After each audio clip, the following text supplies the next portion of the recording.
Black colour কেন পরছিস? মানে হাতের সামনে এটা পাইছি এজন্য পরে আসছি। লাস্ট ডিসেম্বর আমার বার্থডেতে আনিকা বলছিল তোকে ব্ল্যাকে ভালো লাগে, এই জন্য তুই ব্ল্যাক কালার পরছিস তাই না?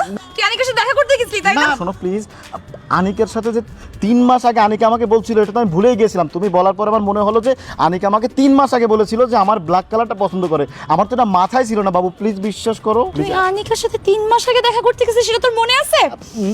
শোনো শোনো শোনো। ওঠ। হ্যাঁ ওঠ। হ্যাঁ ওঠ। ওঠ। তুই এক্ষুনি টি-শার্ট খুলবি, টি-শার্ট খোল। তোর বাসায় এতগুলো মেয়ে থাকে কেন? মেয়ে কোথায়? তুই মেয়েগুলোর সাথে সিঁড়িতে নামছিস তাই না?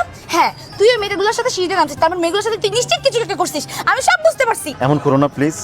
কেমন করতেছি আমি? তোর বাসায় এতগুলো মেয়ে কেন থাকবে? চুপ, একদম চুপ, যথেষ্ট হয়েছে। আর না, আমি আর পারছি না। মানুষ রাস্তা হাঁটতে গেলে তো একটা মেয়ের দিকে তাকায়, কারোর দিকে চোখ পড়তে পারে, তাতেও সমস্যা। আমি কি জামা পরছি কি প্যান্ট পরছি তাতেও তোমার সমস্যা। তোর সাথে আজকের পর থেকে আমার আর কোনো রিলেশন, তুই আমাকে মাফ কর। তুই তোর রাস্তা দেখবি, আমি আমার রাস্তা দেখবো। আর শোন, বিগত 6 মাস তোর সাথে আমার প্রেম ছিল। এই প্রেমের এই 6 মাস তো আমার জীবনের সব থেকে বাজে সময়। মাশাআল্লাহ। তুই এখানে? তুই এখানে কেন? তুই আমাকে তুই করে ডাকতেছিস? আপুর এখানে বিয়ে হবে, আমি এটা মানবই না। তোমরা যদি কেউ রাজি না থাকো, মলয় আর আমি পালিয়ে গিয়ে বিয়ে করব। হ্যাঁ, আমরা পালিয়ে গিয়ে বিয়ে করবো। তুই এত সুন্দর করে সেজে গুজে আসছিস কিসের জন্য বুঝি না আমি। হ্যাঁ, এই যে রেস্টুরেন্টে এতগুলি মেয়ে আছে, এই মেয়েগুলোকে দেখানোর জন্য তাই না? আর এই 50 মিনিট ধরে তুই বসে বসে ওদেরকে পটাবি। সত্যি করে বল, কোন কোন মেয়ের সাথে লাইন মারছিস? সত্যি করে বল, তাড়াতাড়ি বল। আজকে তোর একদিন কি আমার একদিন। না না, কি বলছো বাবু? আমি কেন মেয়ে পড়াতে যাব? আমার এত সুন্দর কিউট একটা বাবু থাকে। তুমি তো আমার সব, আমার গুলু গুলু, আমার আমার আমার চড়ুই পাখি, আমার বাবুই পাখি। আমি কেন অন্যদের পড়াতে যাব? তুমি এসব কি বলো পাখি?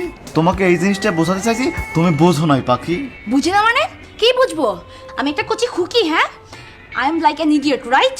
তুই আমাকে ইডিয়েট বললি? তোমাকে আমি কেন ইডিয়েট বলবো? তুমি আমার কথাটা আসলে বোঝো নাই। তুই ঘুরায় পেঁচায় কি বললি? আমি ইডিয়েট তাই না? আজকে আর আমাকে ফোন দিবি না, শোনো শোনো রক্ত করে দিও। শোনো, এই পাখি শুনি মানে শোনো তো বিষয়। হবে না। মানে তুমি ভুল বুঝতেছো। আমি তোমাকে ইডিয়েট বলতে পারি না, বলি নাই। স্যার আইস কুচু কুচু করে একটা মুহূর্ত দিই স্যার, মাথা ঠান্ডা হবে স্যার। প্রতিদিন এরকম কাহিনী আমি দেখি স্যার। গার্লফ্রেন্ড বয়ফ্রেন্ডকে রেখে চলে যায়, বয়ফ্রেন্ড গার্লফ্রেন্ডকে রেখে চলে যায়। ভাই থামেন, আমি আপনার আসতে বলছি না, চাইছি আপনাকে। তার ভাগেন ভাগেন।